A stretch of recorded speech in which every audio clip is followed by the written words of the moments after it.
দর্শক, আজকে কথা বলবো ডায়মন্ড হারবার নিয়ে। ডায়মন্ড হারবারে বিধায়ক নওশাদ সিদ্দিকী দাঁড়ানোর ইচ্ছা প্রকাশ করেছিলেন, কিন্তু প্রার্থী তালিকায় ডায়মন্ড হারবারে নওশাদ সিদ্দিকীর নাম নেই।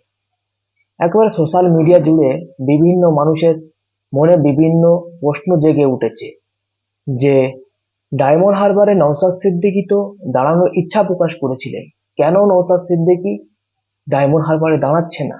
তবে কি নওশাদ সিদ্দিকী ডায়মন্ড হারবারে দাঁড়াতে ভয় পাচ্ছে?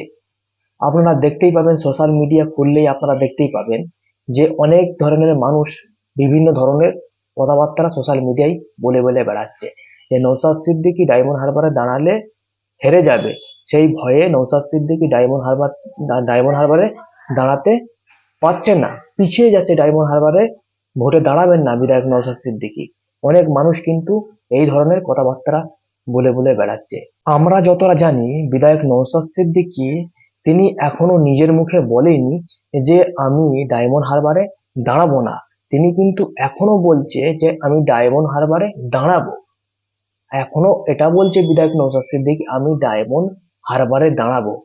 এখনো এটা বলেনি যে আমি ডায়মন্ড হারবারে দাঁড়াবো না। যারা এটা বলে বলে বলে বলে বেড়াচ্ছে যে নওশাদ সিদ্দিকী ভয় পাচ্ছে ডায়মন্ড হারবারে দাঁড়াতে, অতএব নওশাদ সিদ্দিকী ভয় পাচ্ছে না। যারা এই ধরনের কথাবার্তা বলছে তারাই নওশাদ সিদ্দিকীকে ভয় পাচ্ছে। দর্শক, এই বলে আমার বক্তব্যটা এই জায়গায় শেষ করলাম। ভিডিওটি ভালো লাগলে অবশ্যই একটি লাইক দিয়ে ভিডিওটি বন্ধু মাঝে শেয়ার করে দেবেন। আর আমাদের ইউটিউব চ্যানেলে নতুন এসে থাকলে অবশ্যই চ্যানেলটিকে সাবস্ক্রাইব করে পাশে থাকবেন। আর আপনাদের অবশ্যই নিচে কমেন্ট বক্সে মতামত জানিয়ে যাবেন, যদি বিধায়ক নওশাদ সিদ্দিকী ডায়মন্ড হারবারে দাঁড়ায় তাহলে কে জিতবে ডায়মন্ড হারবারে। অবশ্যই নিচে কমেন্ট বক্সে আপনারা জানিয়ে যাবেন।